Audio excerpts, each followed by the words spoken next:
नमस्कार दोस्तों, मैं हूं रचना। दर्शकों का स्वागत है भारत एक्सप्रेस पे आज एक विशेष कार्यक्रम में। ये एक विशेष कार्यक्रम हमारा साइंस और अध्यात्म का एक कॉम्बिनेशन होने वाला है। मैं दर्शकों से अनुरोध करूंगी कि वो कागज़ और कलम लेकर बैठें, क्योंकि आज की चर्चा में बहुत सारी उपयोगी और रुचिकर बातें होने वाली हैं। इस प्रोग्राम में हमारे साथ हैं वैद्य राजेश कपूर जी। आपका बहुत बहुत स्वागत है भारत एक्सप्रेस पे। अगर सर की बात करें तो सर ने इस यात्रा की शुरुआत करी थी 1972 में, जहां वो ग्रामीणों को निःशुल्क परामर्श देके पारंपरिक औषधियों का उपयोग किया करते थे। सर के हिसाब से आयुर्वेद एक जीवन दर्शन है, ना कि खाली एक विज्ञान।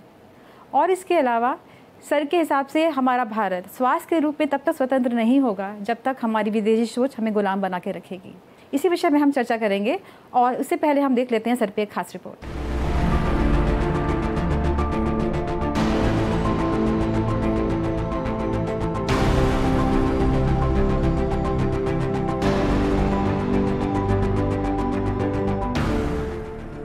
वैद्य राजेश कपूर पारंपरिक चिकित्सा, गौ विज्ञान और देशज कृषि पद्धतियों के अध्ययन के जाने माने नाम हैं। वैद्य राजेश कपूर की पारंपरिक चिकित्सा के क्षेत्र में कई सालों के अनुसंधान से हजारों लोगों को फायदा हुआ है। ऊर्जा विज्ञान के क्षेत्र में वैद्य राजेश कपूर की खोजों ने उन्हें विदेशों में भी पहचान दिलाई है। सैकड़ों पंचगव्य चिकित्सक, आयुर्वेदिक और एलोपैथिक डॉक्टर उनके मार्गदर्शन का लाभ उठा रहे हैं। वैद्य राजेश कपूर ने जाने माने वैद्य स्वर्गीय राजीव दीक्षित जी के अधूरे मिशन को आगे बढ़ाने का जो संकल्प लिया है, उसमें वो लगातार लगे हुए हैं। भारतीय संस्कृति में मुझे बचपन से थोड़ा लगाव था। एक तो परिवार के भी थोड़े संस्कार होंगे, बस संयोगवश मुझे 1965 में जब मैं 15 साल का था तो एक अविनाश जायसवाल जी प्रचारक वहाँ पे आ रहे आरएसएस के। उन्होंने मुझे खेलते हुए देखा और उनको किसी कारण लगा, वो बताते हैं अभी जिंदा है, कि मुझे लगा ऐसे लड़के बच्चे को पकड़ना चाहिए। ले गए, टॉफ़ी खिलाई, कहानियाँ सुनाई। बस जो आरएसएस के उसमें आया तो फिर तो देशभक्ति के गीत वीत सुनते सुनते फिर कई साल उनके कार्यालय में रहा। उनका जितना साहित्य था सारा पढ़ा, बहुत मज़ा आया। आइए जानते हैं वैद्य राजेश कपूर के अब तक के कार्यों के बारे में। वैद्य राजेश कपूर ने 100 से ज़्यादा औषधीय पौधों का उपचार में उपयोग किया है। अनेक असाध्य रोगों के लिए कई विशिष्ट औषधियां भी उन्होंने तैयार की हैं। इन्होंने भारतीय देसी गायों के स्वास्थ्य और औषधीय लाभों पर गहन अध्ययन किया है। मासिक पत्रिका गवाक्ष भारत का 30 वर्षों तक इन्होंने कुशल संपादन किया है। 1975 में इन्होंने हिमाचल प्रदेश संस्कृत छात्र संघ की स्थापना की थी। कई संस्कृत विद्यालयों को इन्होंने महाविद्यालयों का रूप दिलाया है। आपातकाल के दौरान इन्होंने साहित्यिक आंदोलन और प्रकाशनों का संचालन किया। 1976 से 1980 तक बिलासपुर हिमाचल प्रदेश में आरएसएस के पूर्णकालिक प्रचारक भी रहे। जाति व्यवस्था और गौ विज्ञान पर इन्होंने कई राष्ट्रीय सेमिनार किए हैं। इन्होंने कई विश्वविद्यालयों में जैविक खेती पर कार्यशालाओं का आयोजन किया है। वैद्य राजेश कपूर ने हरियाणा के कृषि अधिकारियों को ट्रेनिंग भी दी है। इन्होंने गौ विज्ञान नामक की पुस्तक भी लिखी, जिसमें गौ स्वास्थ्य, जैविक खेती, पंचगव्य उत्पाद और औषधियों के बारे में बताया गया है। वैद्य राजेश कपूर ने एक और पुस्तक आधुनिक जीवन शैली के रोग भी लिखी है।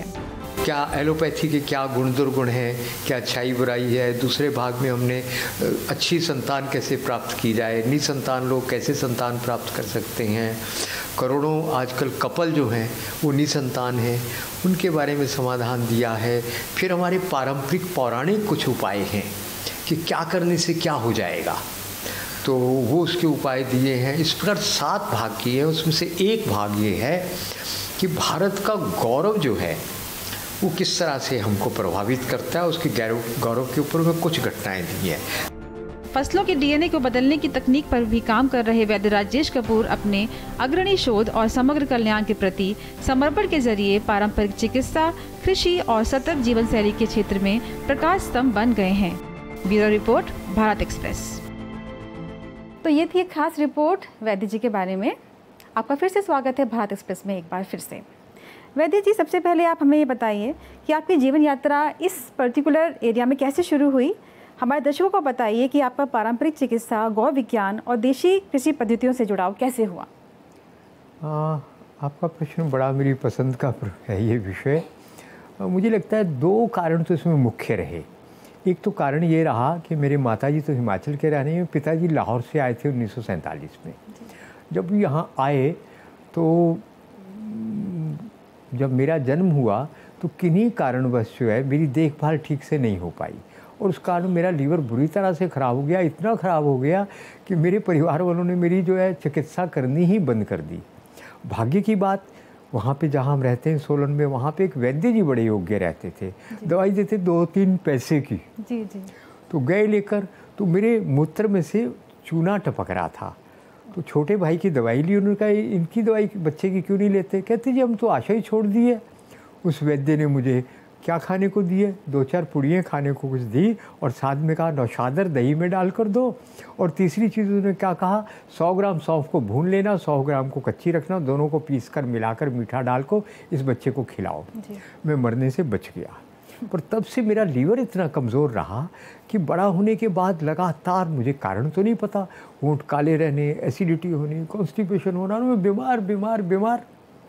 तो जब मैं बीमार रहा तो मैंने फिर अपनी चिकित्सा शुरू की सन 1972 में। और कमाल ये हुआ, मैं अपनी चिकित्सा से ठीक हो गया, डॉक्टर से ठीक नहीं हुआ। मेरा माइग्रेन चला गया, सर दर्द चला गया। ये पहली घटना। दूसरी, मेरी 1981 में जब विवाह हुआ तो मेरी पत्नी जब आई, अमृतसर की रहने वाली है, आई तो अपने साथ वो दहेज बहुत लेकर आई। मतलब पैसे और कपड़ों के रूप में तो 5-7 जोड़े लाई, थोड़े बहुत गहने लाई, 1 रुपया भी हम उस रूप में नहीं लाए। दहेज में क्या लाई? बहुत सारी बीमारियों का पिटारा। अब वो कहती भी है ये वैद्य तो मेरे कारण बने हैं। 14-15 साल तक मैं उनकी चिकित्सा करता रहा और यहाँ तक कि कई बार खाना भी मुझे बनाना पड़ता था। वो चिकित्सा करते करते कुछ ऐसी कमाल हुआ, मेरे अध्ययन और ऐसा प्रभु कृपा से मेरी पत्नी स्वस्थ हो गई, ठीक हो गई पूरी तरह। आज वो 67 साल की है, वो जवानी की एक भी बीमारी नहीं है आज उसके पास, जबकि बहुत बड़ा ऑपरेशन भी हो चुका है उसका। बस ये करते करते मेरा आत्मविश्वास बनता गया। 15-16 विषयों के ऊपर मेरे पास किताबें इकट्ठी हुई, पढ़ता गया। शायद पिछले जन्म का भी कुछ रहा होगा, जिनकी मैंने शक्ल भी नहीं देखी। ऐसे मेरे नाना, वहाँ के जो घाट के राजा हैं, उनके पौधों की और उनके औषधियों के मनुष्यों की चिकित्सा के लिए बड़े प्रसिद्ध थे राज दरबार में नाना मेरे। वो कुछ लोग कहते हैं अरे तो उन्हीं की आत्मा है जी। तो ऐसे कुछ संयोग, प्रभु की कृपा, पढ़ता चला गया और मेरे पुस्तकालय में सबसे ज़्यादा किताबें आज औषधियों पर है। बस ऐसे शुरुआत हुई जी। सर के बारे में एक विशेष बात है कि सर उन कुछ ट्रेडिशनल मेडिसिनल प्रैक्टिशनर के में से हैं जिनके जो हैं वो शोध लेख भी जो है प्रकाशित हो चुके हैं इंटरनेशनल जर्नल्स में। तो ये खास बात है सर के बारे में। सर आपसे ये बात पूछना चाहूँगी कि जब आयुर्वेद को प्राकृतिक चिकित्सा में स्वर्गीय राजेश दीक्षित का नाम दिया जाता है तो आपका नाम भी आता है। उनके बारे में कुछ बताइए और ये बताइए कि आपका जुड़ाव उनसे कैसे हुआ और उनसे आपने क्या क्या सीखा। जब मैंने पहली बार उनको, राजीव दीक्षित जी को सुना, जैसे सब लोग उनको सुनकर मोहित हो जाते थे, मैं भी मोहित हो गया। और सौभाग्य ये बना, उसके बाद हिसार में 2 बार मुझे उनके साथ मंच साझा करने का अवसर मिला, थोड़ी बातचीत का अवसर मिला। फिर ऊना में आए, वहाँ भी उनको खूब सुना। तो वो ऐसे अद्भुत व्यक्ति थे, उनके साथ मेरी तुलना कोई मतलब नहीं बनता है, मैं उनको कहीं उनके आसपास भी नहीं समझता हूँ। लेकिन आप हमारे दर्शकों को बताइए, कुछ लोगों को नहीं पता होगा कि वो कौन थे और क्या करते थे, थोड़ा सा इस पर प्रकाश डालिए। उनकी विशेषता जो थी मैं आपको बताऊं, जितने भी दुनिया में महापुरुष हुए हैं ना, जो सुपर जीनियस हुए हैं, उनकी सबसे खास बात पता क्या है? वो सब ब्रह्मचारी हैं जी। आज अमेरिका के जो राष्ट्रपति इतने बड़े वो हैं, क्योंकि वो संयम से नहीं रहते, इसलिए उनका इतने बड़े राष्ट्र के इतने बड़े राष्ट्रपति होने के बाद भी उनका व्यक्तित्व तो अमेरिका में मजाक का विषय बना हुआ है। और भारत के मोदी जी जो हैं वो आज विश्व के नेताओं में गिने जाते हैं। कारण संयम। तो इसका सबसे बड़ा कारण ये होता है कि राजीव दीक्षित जी के पास भी यही गुण था, संयम। वो संयम ही उनकी प्रतिभा का बहुत बड़ा कारण था। दूसरी उनकी नीयत, वो देश समाज के लिए पूरे तन मन से समर्पित थे जी। सर एक ये बात बहुत ज़्यादा पॉपुलर है और मैं कहूँगी कि लोगों को डाउट है कि अगर हम प्राकृतिक चिकित्सा के बारे में बात करें तो अक्सर हम उनको ऑल्टरनेट मेडिसिन की तरह इस्तेमाल करते हैं। कभी भी हम उसको ऐसे इस्तेमाल नहीं करते कि इससे मेरा इलाज हो जाएगा, मैं इससे ठीक हो जाऊंगी। तो इस बारे में आप कुछ कहना चाहिए कि क्या हम इसको as a whole sole medicinal practitioner भी यूज़ कर सकते हैं या फिर हमें उनको ऑल्टरनेट की तरह ही इस्तेमाल करना चाहिए? ये एक तरह का वातावरण बनाया गया है लॉबी के द्वारा कि मॉडर्न मेडिसिन दुनिया में सबसे बढ़िया है, जबकि सच तो ये है, बार बार साबित हो रहा है। उनकी चिकित्सा में किसी एक बीमारी का नाम बताइए जो ठीक होती हो। एक भी बीमारी का इलाज नहीं होता है। तो केवल ये है कि उनका अपना जो है तंत्र इतना शक्तिशाली कि विश्व भर में उन्होंने राष्ट्रपति भवन से लेकर और गांव तक उन्होंने अपना कब्जा किया हुआ है अपने, मैं कहूँगा एक कठोर शब्द है पर सच है, कॉन्स्पिरेसी के दम पर। आप बताइए, उन्होंने 10 साल का R&D करते हो, करोड़ों डॉलर खर्च करते हैं और उसके बाद उनकी दवाइयाँ विड्रॉ होती है, करोड़ों डॉलर का जुर्माना होता है। आप बताओ 150 साल से आप आयुर्वेद का विरोध कर रहे हैं, IMA वगैरह। आप बताओ एक दवाई विड्रॉ करवा पाए आप? नंबर 1, WHO सैकड़ों बार कह चुका है इन दवाइयों में इतनी रेजिस्टेंस आ गई है बैक्टीरिया में, कीटाणुओं में, रोगाणुओं में कि अब ये दवाइयाँ काम ही नहीं करेगी मॉडर्न मेडिसिन। तो आपको आयुर्वेद पे आना पड़ेगा। आप ये बताइए, आपका हज़ारों साल पुराना आयुर्वेद है, किसी एक भी दवाई की रेजिस्टेंस आपके किसी वायरस में, बैक्टीरिया में डेवलप हुई? बिल्कुल। इसका मतलब आयुर्वेद में दम है। एलोपैथी में आगे अक्सर मिला तो मैं बताऊंगा, एलोपैथी में इतनी कमज़ोरी क्यों है, वो क्यूरेबल क्यों नहीं है, क्यूरेटिव प्रॉपर्टी उसमें क्यों नहीं है, मैं बताऊंगा। जी सर, मेरे हिसाब से जो एलोपैथिक मेडिसिन है वो मेजरली सिम्टम्स को दबा देती है और आयुर्वेद उसको होल सोल अंदर से ठीक करती है। जहाँ तक मैं आपसे बिल्कुल सहमत हूँ जी। वो हमारे और ऐसी बहुत सारी कैंसर की मेडिसिन भी है जो अल्टीमेटली नेचुरल प्रोडक्ट से निकाल के उनको कैंसर रोधी बनाया गया है, कैंसर के क्यूरेशन के लिए उनको इस्तेमाल किया गया है। एक जर्मन की डॉक्टर हुई हैं, उन्होंने इसके ऊपर काम किया और साबित किया है कि जो कीमोथेरेपी है आपकी, इसके कारण आदमी जल्दी मर जाता है। बिल्कुल सही बात। और उन्होंने जो है इसके ऊपर बहुत काम किया और उन्होंने साबित किया कि अगर आप घर में बने हुए कॉटेज पनीर के साथ अलसी का प्रयोग करते हैं तो आपके कैंसर सेल तेज़ी से मरने लगते हैं जी।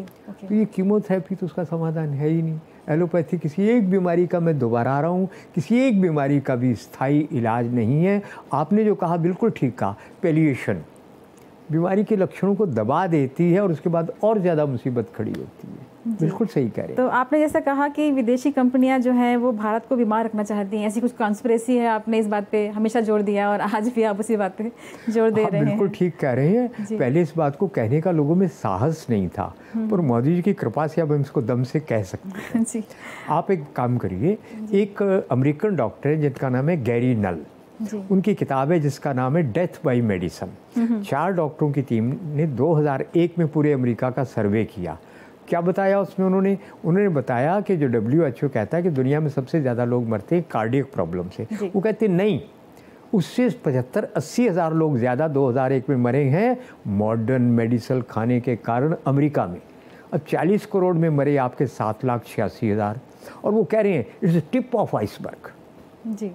यानी वास्तव में हो सकता है इससे ज़्यादा 12-15 लाख मरे होंगे। तो आप भारत की बात करिए, 4 गुना आबादी, तो यहाँ पे तो लगता है 40, 50, 60 लाख लोग मरते होंगे दवाई खाने से। ये मैं नहीं कह रहा हूँ, डॉक्टर गैरी नल कह रहे हैं और ऐसी 6-7 किताबें मार्केट में हैं जो ये बताती हैं मॉडर्न मेडिसिन आपकी लाइफ एक्सपेक्टेंसी को घटाती है, बढ़ाती नहीं है। कोई एविडेंस प्रूफ नहीं है कि इससे लाइफ एक्सपेक्टेंसी बढ़ती जी। बिल्कुल। इसके बाद हमें ये बताइए कि ऐसा सुना हमने कि आपने बहुत सारे असाध्य रोगों का इलाज किया है, तो कुछ उन लोगों का नाम आप बताइए हमको कि जिनका जहाँ पर ट्रेडिशनल मेडिसिन ही काम आई और सारे एलोपैथिक मेडिसिन फेल हो गए। खैर आपने अपना एग्जाम्पल भी दिया कि जब आपका इलाज डॉक्टर नहीं कर पाए तो आप आयुर्वेद से ठीक हुए। नाम क्या बताना है, मैं आपको बताता हूँ ना आपके चैनल के माध्यम से। आपका माइग्रेन सारी उम्र ठीक नहीं होता है, 10 दिन में आप ठीक हो जाएंगे। देसी गाय का घी लेकर पाँव के तले में फुट सोल पे मालिश करो, 1 हफ्ते से 10 दिन तक लगेंगे और आपका माइग्रेन चले जाएगा। साथ में साइड इफ़ेक्ट होंगे। क्या क्या साइड इफ़ेक्ट होंगे? आपकी आंखें सुंदर हो जाएगी, मेमोरी बढ़ जाएगी। 15 दिन में आपकी मेमोरी इतनी हो जाएगी, आपको मोबाइल नंबर 1 की जगह 10 भी याद करोगे तो याद हो जाएंगे। मैं 75 साल में ऐसे धारा प्रवाह बोल रहा हूँ। कैसे बोल रहा हूँ? कभी कभी पाँव में गाय की घी की मालिश करता हूँ मैं। अच्छा, ये कमाल हो जाएगा। एक उदाहरण। दूसरा उदाहरण, आपका जो है ये क्या कहते हैं, गट बैक्टीरिया बनाने के लिए आपको एक ही काम करना है। उड़ीसा के लोग जो करते हैं ना, वो कर डालिए आप। मेरे डायबिटीज़ के पेशेंट 15 दिन में इंसुलिन वाले भी ठीक हो गए, मुझे भी पता नहीं था ऐसा होगा। क्या करना, रात के बासी चावल, जो दूध असली है, पैकेट वैकेट वाला ये नहीं चलेगा, उसका दही बनाओ, छाछ बनाओ, चावलों के साथ मिलाओ, कांच के बाउल में रात को रख दो, सुबह उसको खा लो। इतना बैक्टीरिया बनेगा, आपका सोराइसिस, आपकी जगह जगह शरीर पे ग्रॉइन्स पे खारिश होना और कई बीमारियां ठीक हो जाएंगी। डायबिटीज़ मेरे पेशेंट्स की दर्जनों की ठीक हो गई जी। नाम लेने की क्या, प्रत्यक्षम किम प्रमाणम, आप करिए और प्रमाण लीजिए। जी जी, इसीलिए मैंने कहा था दर्शकों से कि अपना कागज़ और पेंसिल उठा के रखें और नोट करते जाएं, जो जो उपाय सर बताते जा रहे हैं उनको नोट करते जाएं, और कहीं उनको नहीं है मिलने वाला। जी बिल्कुल। तो सर, जैसे आपने डायबिटीज़ की बात करी, तो आज के ज़माने में लाइफस्टाइल डिसीज़ जो हैं वो बहुत ज़्यादा बढ़ रही हैं, जिसमें डायबिटीज़, ब्लड प्रेशर, कोलेस्ट्रॉल, ये सारी बीमारियाँ आती हैं। तो जैसा आपने एक उपाय तो बता ही दिया कि कैसे हम इसको ठीक कर सकते हैं, क्या और भी कुछ घरेलू उपाय हैं ऐसे जिससे हम लाइफस्टाइल डिसीज़ को ठीक कर सकते हैं? मैं आपको 3 उपाय ऐसे बताता हूँ जिससे आप बीमार होना ही बंद हो जाएंगे। तो कुछ आपको परहेज़ करने हैं, जैसे पैक्ड फूड सारा मरा हुआ है, आरओ का पानी भी मरा हुआ है, तो आप आरओ का पानी छोड़ ही नहीं सकते, इतना पॉल्यूटेड पानी कैसे पिएंगे। पैक्ड फूड सारे बंद कर दीजिए, चाहे फ्रूट जूस हो चाहे कोई भी हो। दूसरी बात, टूथपेस्ट बिल्कुल बंद कर दीजिए। मैं जो बात कहूँगा आपको कहेंगे ये तो क्या पागलों वाली बात कर रही है, आप कहिए मुझे, पर मेरा बात तो सुनिए, पूरी समझिए, और गलत है तो बताइए मुझे आप। जब आप वो कहते हैं 99.9% मुँह का बैक्टीरिया मरेगा, मैं सहमत हूँ, बिल्कुल ठीक कह रहे हैं। अरे आपके सलाइवा का बैक्टीरिया भी तो मर जाएगा, जो वो मर जाएगा तो आपका खाना कैसे पचेगा, और पेट में ये बैक्टीरिया नहीं जाएगा तो आपके शरीर में नाइट्रिक ऑक्साइड नहीं बनेगा जी। अब जो नाइट्रिक ऑक्साइड नहीं बनेगा तो आपकी प्रजनन क्षमता खत्म हो जाएगी, आपकी आर्टरी ब्लॉकेज हो जाएगी, आपकी मसल्स सब बूढ़ी हो जाएंगी, जल्दी से आप जल्दी बूढ़े हो जाएंगे। आप ये बताइए, आप मुंह के बैक्टीरिया को मारेंगे कि बचाएंगे? और अमेरिका की रिसर्च बता रहा हूँ मैं आपको, जो लोग मंजन करते हैं, दातुन करते हैं, उनका नाइट्रिक ऑक्साइड पूरा बनता है, मुंह का बैक्टीरिया केवल हार्मफुल मरता है, अच्छा बैक्टीरिया जीवित रहता है। ये है आयुर्वेद। तो जैसे जो लोग शहरों में रह रहे हैं जहाँ पे नीम की दातुन नहीं उपलब्ध होगी, तो उस विषय में हम लोग किस तरह से इसको मतलब इनकॉर्पोरेट कर सकते हैं? मैं क्या करता हूँ, शायद आपके काम आ जाए बात, मैं एक दातुन लेकर घर से चलता हूँ 10-12 इंच की, 15 दिन की यात्रा के लिए दातुन की, उसको आगे से काट कर धोकर रख दिया, और मेरी तो 15 दिन वो दातुन एक चलती है, क्या ज़रूरत है आपको दर्जनों दातुन की? नहीं, जैसे सपोज हम मेरी बेटिया अभी लंदन में रह रही है, तो कहाँ से नीम की दातुन लेकर आएगी? अमेरिका में दातुन मिलती है, ये अलग बात है कि एक नीम की दातुन $10 की मिलती है जी। एक दातुन ले लो, 10 दिन चला लो। और कोई सरल उपाय है? जी, आप पतंजलि का मंजन ले लो, वो ठीक है जी। टूथपेस्ट किसी का ठीक नहीं है, उसमें टूथपेस्ट में जो आपके मीठा पड़ा है ना, स्प्लेंडा, वही कैंसर कर देता है। अच्छा जी। और आप एक और बात देखिए, आपको सुनते ही समझ आ जाएगा, दुनिया की कौन सी चीज़ है जो आप पैकेट में पैक करेंगे वो सड़ेगी नहीं, निश्चित रूप से सड़ जाएगी। सूखी चीज़ भी, आपका टूथपेस्ट क्यों नहीं सड़ता? उसमें इंसेक्टिसाइड, पेस्टिसाइड, फंजीसाइड, सारे वो जहर जो खेत में कीड़े मारने के जहर है आपके टूथपेस्ट की ट्यूब में है। अब आपके पेट में जाएंगे तो आप बचेंगे क्या? उस पर साफ लिखा रहता है बच्चों की पहुंच से दूर रखो। क्यों रखो दूर? क्योंकि जहर है ना। इसलिए आप मंजन करिए, आपके मुंह का बैक्टीरिया सलाइवा का नहीं मरेगा। मंजन घर में भी बना सकते हैं। हाँ, बिल्कुल घर में बने। क्या करना है आपको? अखरोट का छिलका जला लो, हल्दी के टुकड़े कढ़ाई में डालकर जला लो। कुछ नहीं कर सकते, आप सेंधा नमक रॉक साल्ट ले लो, उसी में आप थोड़ा सा नारियल का तेल डालकर और थोड़ी फिटकरी डालकर उसको मिलाकर रख लीजिए, और थोड़ा सा आप वो बेकिंग सोडा भी डाल सकते हैं। मुझे याद है बचपन में हम लोग मंजन ही इस्तेमाल करते थे, फिर धीरे धीरे दुष्प्रचार ने बहुत पॉपुलर बना दिया टूथपेस्ट। आपको ये भी याद होगा कि 60, 70, 80 साल में एक भी दांत नहीं टूटता था। नाना जी के, दादाजी के दांत। अब आपके बच्चों के दांत भी नहीं है, जवानों के भी नहीं है। जी जी जी। एक और बहुत कॉमन चीज़ देखी जा रही है आजकल की नई जनरेशन में, जिसको हम लोग जेन ज़ी बोलते हैं। मेरी कक्षा में ही जो छात्र हैं 17, 18, 19 साल के, मैक्सिमम लोगों को पीसीओडी की समस्या है, थायराइड की समस्या, जो शायद पहले 45 ईयर्स में हुआ करती थी, अब 17-18 साल के बच्चों को थायराइड की समस्या है। और मेरे ही कॉलेज में, यूनिवर्सिटी में जो है, कम से कम मैं कहूँगी 50% बच्चे जो हैं वो ओबेसिटी के शिकार हैं। तो ये जो हार्मोन का असंतुलन है, इसको हम कैसे मैनेज कर सकते हैं? इस नई जनरेशन के लिए क्या कर सकते हैं? मैनेज, मुझे लगता है इससे भी बढ़कर हम बात आगे की कर सकते हैं। आपको हो ही नहीं इम्बैलेंस, इसके लिए आपको एक ही काम करना पड़ेगा, जितना पैक्ड फूड है बंद करना पड़ेगा। जब तक भारत में पैक्ड फूड नहीं था तब ओबेसिटी एक बीमारी नहीं थी। अमेरिका में आज ओबेसिटी एक एपिडेमिक है, बिल्कुल महामारी है। क्यों है? ये पैक्ड फूड। तो आपको स्वस्थ रहना है, पैक्ड फूड केमिकल से भरा हुआ है, बंद कर दीजिए, आप स्वस्थ हो जाएंगे। घर का बना खाना खाओ। अब समस्या क्या है, आज की लड़की जो आती है, मैंने देखा है, घर में कितने लोगों का खाना बनाना पड़ेगा? 5 लोग हैं, शादी नहीं करूँगी उस घर में मैं। अब जब हमारी बेटियां बहनें ऐसी हो जाएंगी तो घर स्वस्थ कैसे रहेगा? आपको घर में अपना बना खाना तो खाना ही पड़ेगा, आपको कभी ये प्रॉब्लम नहीं होगी। दूसरी बात ये हार्मोनल डिसऑर्डर हो रहा है ना, ये आपका पीसीओडी है, क्यों हो रहा है? अभी एबीएस इंजीनियरिंग कॉलेज है गाज़ियाबाद में, वहाँ पे लड़कियाँ जो उसमें रहती हैं, हर रोज़ 2, 3, 4 लड़कियाँ हॉस्पिटल केस होता है। तो वहाँ पे जो उसकी वार्डन थी, उन्होंने कहा वैद जी कुछ करो इनके लिए। मैं गया, सारी लड़कियों को हमने सामने बिठाया, सारी तो कहाँ मुश्किल से 100 लड़कियाँ आई 800 में से। पूछा आप फेयर एंड लवली लगाते हो? हाँ लगाते हैं। नो मैक्स लगाते हो? लगाते हैं।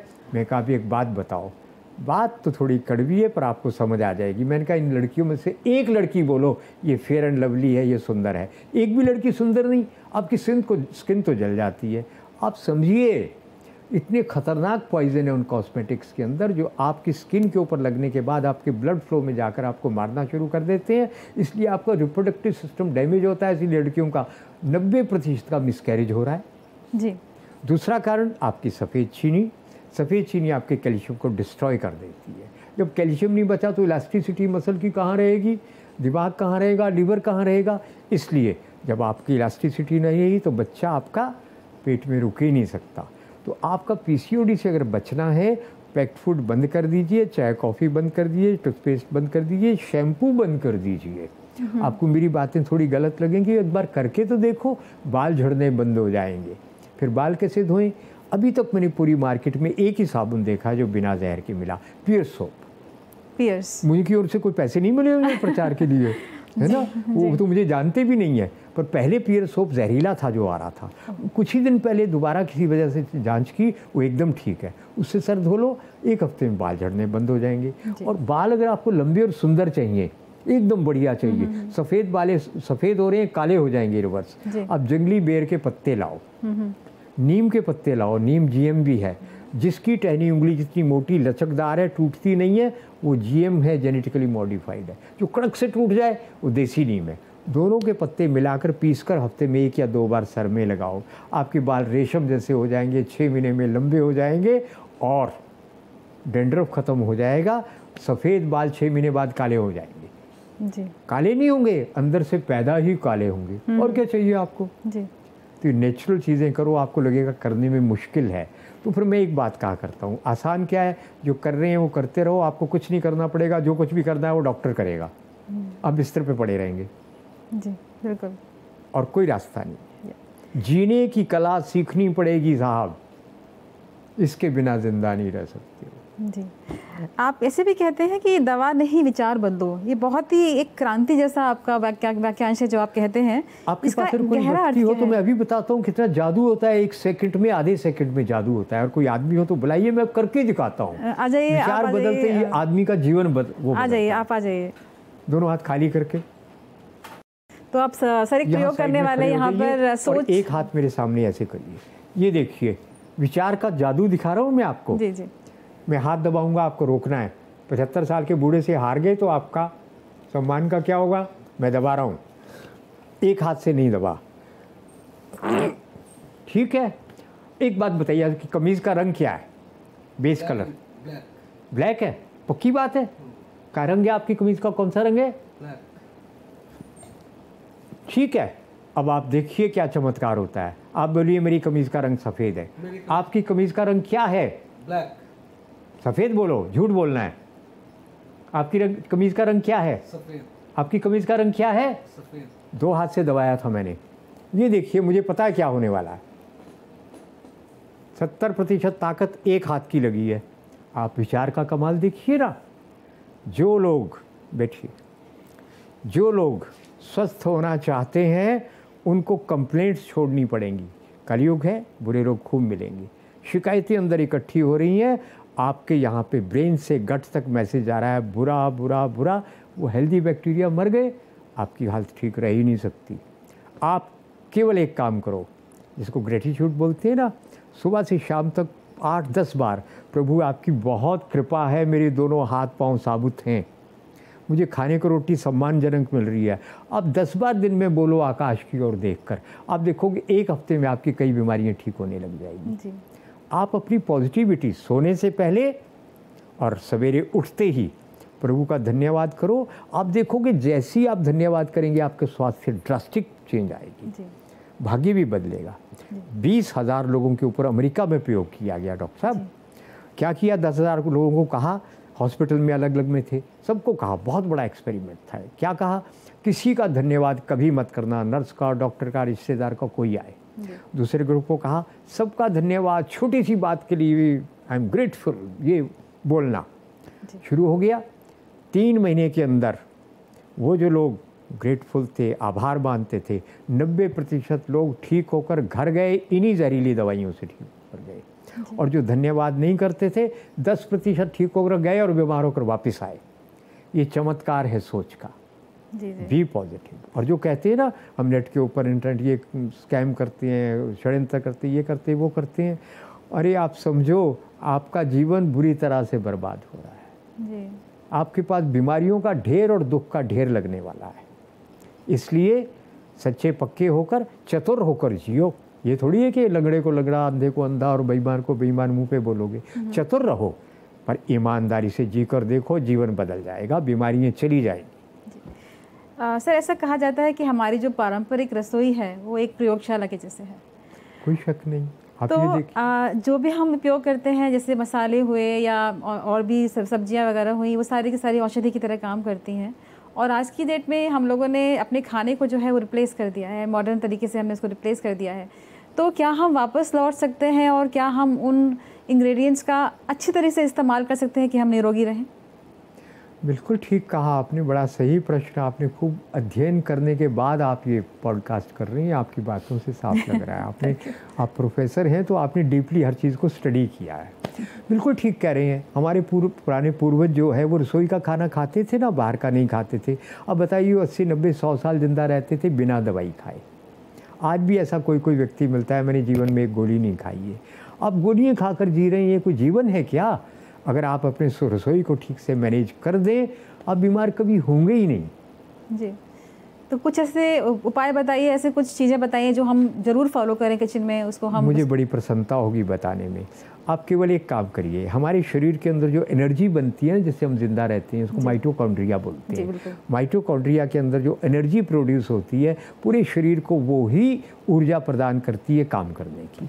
अब ये काम तो अच्छा हो रहा है, पर इसके साथ एक इसका बुरा काम भी होता है। क्या होता है, जब ये एनर्जी का उत्पादन होता है, वहाँ पे ऑक्सीडेटिव स्ट्रेस होता है। बिल्कुल। वहाँ पे फ्री रेडिकल्स बनते हैं। वो फ्री रेडिकल्स आपके जीवन के लिए, आपके बुढ़ापे का कारण है, बीमारी का कारण है, अनेक प्रकार की मानसिक शारीरिक रोग लगती हैं। अब उनको एंटीऑक्सीडेंट चाहिए। बिल्कुल। पता कितने चाहिए? आपको मज़ा आएगा सुनकर। 10 लिखकर उसके आगे 19 0 और लगाओ। अच्छा। यानी 10 रेज पावर 19। इतने फ्री रेडिकल एक दिन में रोज़ एवरेज एक आदमी के अंदर बनते हैं। बिल्कुल। अब आप डॉक्टर कहते हैं एंटीऑक्सीडेंट खाओ, इतना एंटीऑक्सीडेंट तो आप बोरा भर के भी खाओगे तो पूरा नहीं होगा। तो क्या करें? ईश्वर की व्यवस्था के अनुसार चलो ना। 70 से 150 ग्राम हरे पत्ते लो। 70 से 150 ग्राम अमरूद मेरे से आदमी के लिए 70 ग्राम काफ़ी है, आपके लिए 100-150 ग्राम है ना। 50 किलो, 60 किलो, 70 किलो, थोड़ा बढ़ा दो। आम, अमरूद, जामुन, और फिर आपका पुदीना, धनिया, मूली, बीटरूट बिल्कुल नहीं चलेगा, पूरा जेनेटिकली मॉडिफाइड है। खीरा आपका पूरा, पपीता आपका पूरा जहर है। खीरा, पपीता और बीटरूट, इसकी इतनी पब्लिसिटी कर रहे हैं, बिल्कुल ख़तरनाक हैं वो नहीं खाने हैं। उनका भी उपाय अब तो निकल गया है हमारे पास। हम पूरे जीएम को नॉन जीएम बना देंगे। जितने जहर हैं, एक रात में पूरे जहर ख़त्म हो जाएंगे। अगर समय होगा तो आपको मैं बताऊंगा जी। बिना खर्चे के पूरे जहर ख़त्म, और आप खाओ उनको, आप हेल्दी बनेंगे। तो क्या करना है, उनको पत्तों को लेकर काटो, पीसो, पानी डालो और उसको निचोड़ कर पी जाओ। सर्दियों का मौसम में थोड़ा अदरक डाल लेना या काली मिर्च डालना। पीने के बाद आपको क्या करना है, धूप में बैठना है जी। 15, 20, 25 मिनट। बैठने के बाद क्या होगा, एंटीऑक्सीडेंट बनेंगे। कितने? 10 रेज पावर 19। हो गया काम। बथुआ, चौलाई, सब्जी, पुराने लोग यही करते थे। चटनी के साथ रोटी खाई, मक्खन के साथ रोटी खाई, बासी रोटी घी दूध के साथ खाई, खाकर खेत में चले गए, दिन में हरी सब्जी पत्ते खा लिए और धूप में काम किया। आज दुनिया में कितनी बड़ी कॉन्स्पिरेसी चल रही है, जिसको डॉक्टर जेसन मेरकाला ने कहा है, फाइट अगेंस्ट सन। जी। सूरज के विरुद्ध युद्ध हो रहा है। क्यों? अगर आप सूरज के प्रकाश में रहे तो कई लोगों का कैंसर ठीक हो गया सनलाइट के कारण। धूप सेकने से कई लोगों का टीबी ठीक हो गई। आपको उससे दूर किया जा रहा है और डर्माटोलॉजिस्ट बोल रहे हैं, झूठ बोल रहे हैं, आपके साथ बेईमानी कर रहे हैं, धोखा दे रहे हैं। सूरज के प्रकाश से दूर रहो। आप सूरज का प्रकाश लो और जैसे फोटोसिंथेसिस पौधों में होता है, लेटेस्ट रिसर्च है, आपके शरीर में हरा रस पीने के बाद फोटोसिंथेसिस जैसी प्रक्रियाएं चलेंगी और एंटीऑक्सीडेंट इतने बनेंगे, आप बीमारी नहीं होंगे। नंबर 1। जी जी। एक और बताऊं दूसरा? जी बिल्कुल। आपके पेट का बैक्टीरिया मर चुका है। 2 काम करो। वो बैक्टीरिया भूखा मर रहा है, इसलिए आपको सारी बीमारियां मानसिक शारीरिक हो रही हैं। वो बैक्टीरिया बना दो। कैसे बनाना है? आपको 2 काम करने हैं। एक तो उड़ीसा की तरह बासी चावल रात के और असली दूध, नकली दूध नहीं, भैंस का हो या देसी गाय का, उसके थोड़ा सा दही का छाछ बनाओ और उस चावल में मिलाकर कांच के बाउल में या सिरामिक के बाउल में रख दो। गर्मी के मौसम में सुबह 5 बजे ये काम करना, आजकल रात को करके रख दो। सुबह तक उसके अंदर लाखों करोड़ों बैक्टीरिया बन जाएंगे। बस तड़का तैयार करो, रिफाइंड तेल का नहीं, नॉन रिफाइंड तेल। जी जी। कच्ची घानी का तेल नकली है, उसके ऊपर पीछे लिखा हुआ है, आप पढ़ते नहीं है, not true meaning, it is trade name. कच्ची घानी ट्रेड नेम है जी। तो अगर आपको सही तेल वो तीखा लगने वाला मिल जाए सरसों का, तड़का दो, नहीं तो देसी गाय का या भैंस के घी का 1 चम्मच का तड़का दो। लहसुन हींग जो आपको डालना है डालो, डालकर उस पर डालो तड़का और उसको खा जाओ। उसको खाने के बाद मैं खुद हैरान हूँ, मेरे दर्जनों डायबिटिक के पेशेंट ठीक हो गए। डायबिटिक जी। इंसुलिन लेने वाले, यानी पेट का बैक्टीरिया इससे बन गया, आपकी बीमारियाँ चली गई। 50 डिग्री में गर्मी नहीं लगती। उड़ीसा के लोग आज भी मुझे सैकड़ों मैसेज आए, आप जो कह रही हैं तो हम करते हैं। मेरा इसी पे वीडियो था। जी।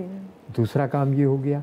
तीसरा, आप फाइबर नहीं खा रहे हैं, बड़ी आंत को वही चाहिए। अब फाइबर खाओ ना, ये छानने के बाद चोकर बचता है, भून कर रख लो, खाने से पहले 4 चम्मच खा लो या कोई सलाद खा लो।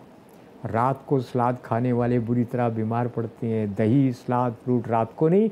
हमारे एक डॉक्टर हैं, अब उनको कोई आयुर्वेद आता जाता नहीं है, पर उनकी टेक्निक बहुत अच्छी है, उनके लाखों लोग उनको सुनते हैं, मैं नाम नहीं लूँगा उनका। उन्होंने ये डाइट बना दी है, ये खाओ, शाम को जो खाएंगे उनका वात रोग बढ़ेगा और वात के बिना कैंसर भी नहीं होता। शाम को नहीं, आपको सलाद खाना है, कितना 100, 150, 200, 250 ग्राम, जितना आपको अच्छा लगे, उसके बाद खाना खाओ। क्या होगा? आपका बड़ी आंत में जैसे ही फाइबर पहुंचेगा, वहाँ पे आएगा हैप्पीनेस का मैसेज, बैक्टीरिया खुश हो जाएगा। वहाँ से यहाँ मैसेज आएगा वेगस नर्व के द्वारा, प्रसन्न। आप कहेंगे आज मैं बहुत खुश हूँ। बस इतना सा ये दूसरा काम हो गया आपको। वो खमीर वाला चावल बरसात में नहीं खाना और ये खा लो, ये 2 काम। तीसरा काम मैं आपको बता चुका हूँ, ग्रेटिट्यूड, आभार, कृपा। शिकायतें ख़त्म। फिर भी अगर है तो आप 3 दवाइयाँ खा लो। अगर आपको कंजूसी है, नंबर 1, दूसरे की चीज़ों पे कब्जा करने को मन करता है, नंबर 2, नंबर 3, कंप्लेंट्स बहुत है, क्या करना है? बीच, चिकोरी, होली, हिदर, इन दवाइयों के लिए कोई डॉक्टर की कंसल्टेंसी नहीं चाहिए। ये बैच फ्लावर की दवाइयाँ हैं। कौन सी फिर बोलता हूँ? बीच, चिकोरी, होली, हिदर और एक स्टार ऑफ बेथलेहम। 5 दवाइयाँ मिलाओ, 5 की 1-1 शीशी लाओ, 70-100 रुपये की एक आती है। उसकी 1-1 ड्रॉप पानी में डालो, दिन में 3, 4, 5 बार महीना भर ले लो। आपकी कंप्लेंट्स ख़त्म हो जाएंगी, आप हेल्दी हो जाएंगे। कितना आसान है, आपका स्वभाव बदल जाएगा। जी जी। कंप्लेंट्स आपको बहुत बुरी तरह से बीमार कर देती। मुझे पूरा विश्वास है आप जिन ट्रेडिशनल तथ्यों को साइंटिफिक रीजनिंग के साथ रख रहे हैं, तो हमारे बहुत सारे दर्शक ऐसे होंगे जो इन चीज़ों में बिलीव नहीं करते होंगे, लेकिन आपकी बात सुनकर ज़रूर इनको फॉलो करेंगे और बहुत लोगों को फ़ायदा होगा। बोलते ना, हाथ कंगन को आरसी क्या, पढ़े लिखों को पारसी क्या है। ये तो सामने करके देखो, 5-7-10 दिन में रिजल्ट मिल जाए तो आपको वो कहें दोबारा बुलाओ, हम आएंगे। नहीं तो आपको वो कहेंगे ना, इनको दोबारा मत बुलाना। जी सर, आप स्टील के बर्तनों के बहुत विरोधी हैं, और आप मुझे बताइए कि फिर अगर स्टील के बर्तन ना इस्तेमाल किए जाएं तो कौन से बर्तन इस्तेमाल किए जाएं? और ये भी बताऊं क्यों ना इस्तेमाल किए जाएं? जी बिल्कुल बताइए। स्टील काय का बनता है? लोहे से। आयरन नहीं है, निकल, क्रोमियम। आयरन उसमें थोड़ा सा है, 5, 10, 20, 25%। बाकी क्या है उसमें जो इतना कठोर है, आप सुनकर हैरान हो जाएंगे। क्रोमियम और निकल है, दोनों मेटेलिक पॉइजन है, आपके लिवर किडनी के दुश्मन है। बिल्कुल हैवी मेटल्स।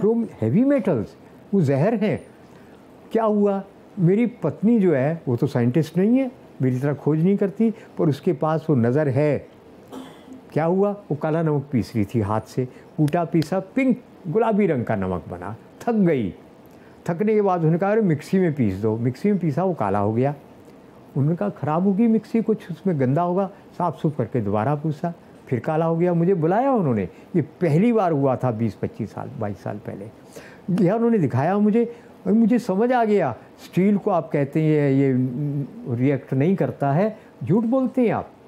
अरे मेरा नमक जो है पिंक की जगह काला क्यों हो रहा है? उसी दिन मुझे समझ आ गया। फिर मैंने देखा हाथ से चटनी कूटो, टेस्ट ज़बरदस्त, वही चटनी मिक्सी में पीस दो, टेस्ट ख़त्म हो गया जी। तो मुझे समझ आ गया। उसके बाद मैंने देखा स्टील में रखे हुए गिलास में पानी आप एक सिप लो, ताकत कम हो जाती है जी। उसी पानी को आप कांच में रख कर लो, ताकत बढ़ जाती है।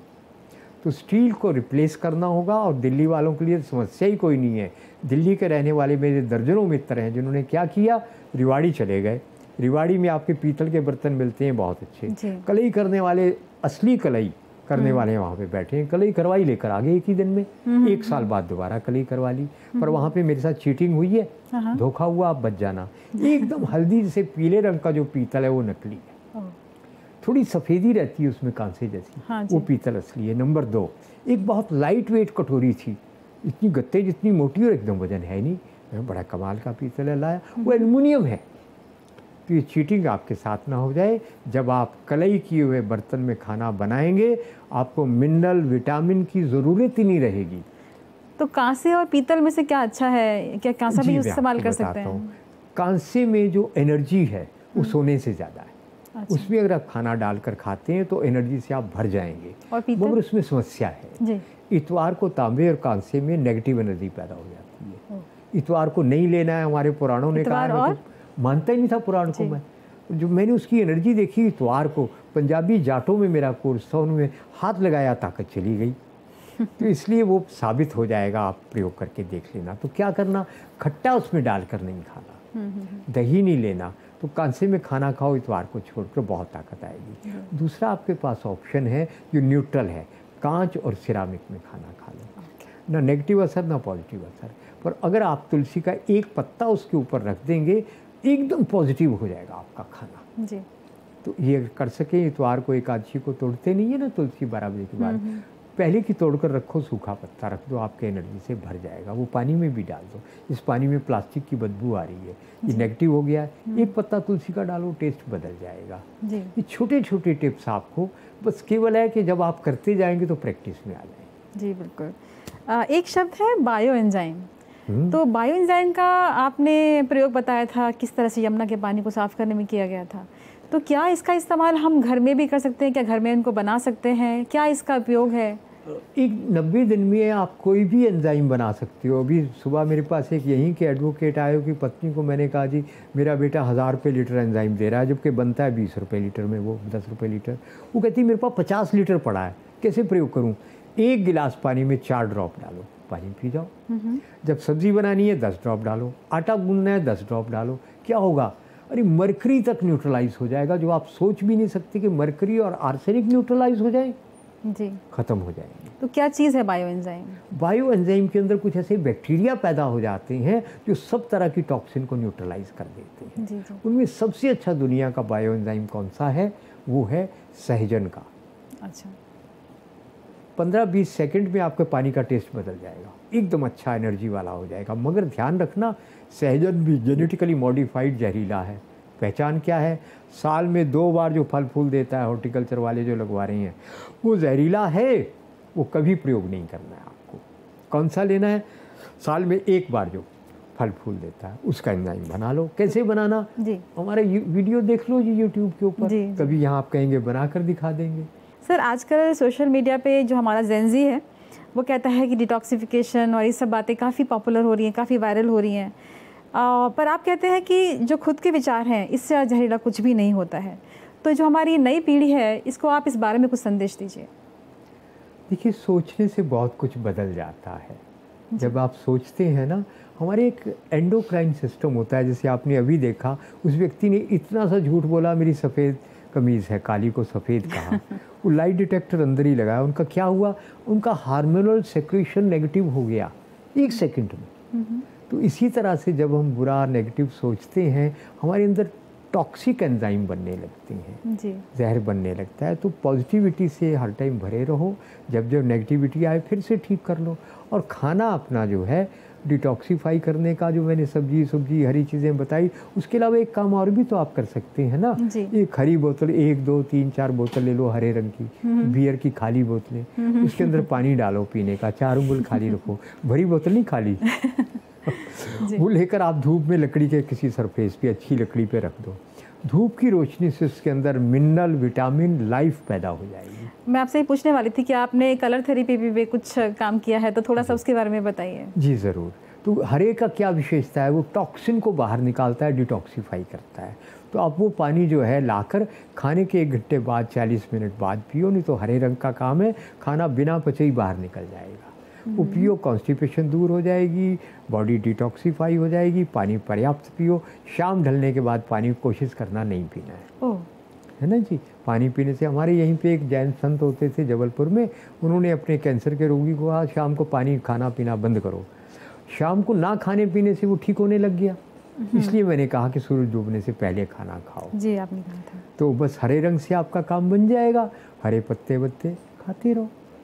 और कभी कभी पूरी खाने को मन करे खाओ, तल लो, पर कम से कम रिफाइंड तेल और ये जो समुद्री नमक है और टूथपेस्ट है और मैदा है, सफ़ेद चीनी है, इनको कभी हाथ मत लगाना। जी। कोविड टाइम से हम सभी लोगों ने काफ़ी हद तक इस सब को रिप्लेस कर दिया है, सफ़ेद नमक, चीनी।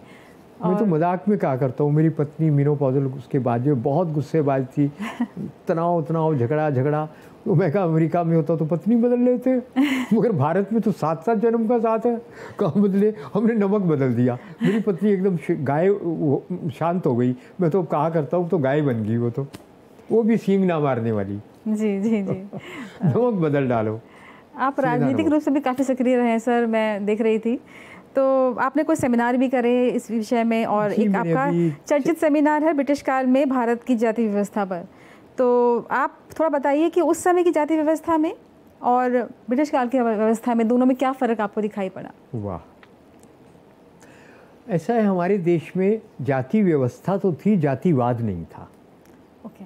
आप अगर वहाँ की एक सर्वे पढ़ेंगे 1857 से लेकर 1757 से 1857 तक की द ब्यूटीफुल ट्री नाम की किताब है, जिसमें सर्वे हैं, educational survey, the beautiful tree, Dharampal ji की किताब है। उसमें अंग्रेज़ों के सर्वे पता क्या बता रहे हैं जी? आपका एक होता है ब्राह्मण, एक क्षत्रिय, एक वैश्य, एक शूद्र, इसके नीचे होता है कोई चंडाल जी, चंडाल इससे भी नीचे होता है।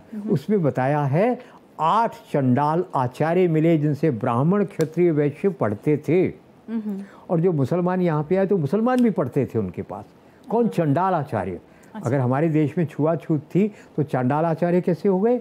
और ये अंग्रेज़ों की सर्वे रिपोर्ट है द ब्यूटीफुल ट्री में 8 आचार्य मिले हैं आपको। तो क्या था, हमारी जाति व्यवस्था ऐसी थी, आप अपने कर्मों के अनुसार अपनी जाति को बदल सकते हैं। और उसके बाद अंग्रेज़ों ने किया ये कि आपकी जाति को स्टेगनेंट कर दिया जी। और ये जो मंदिरों में है ना कि इसको अंदर जाने नहीं देना, उसको जाने नहीं देना, ये भारत की परंपरा थोड़ी है।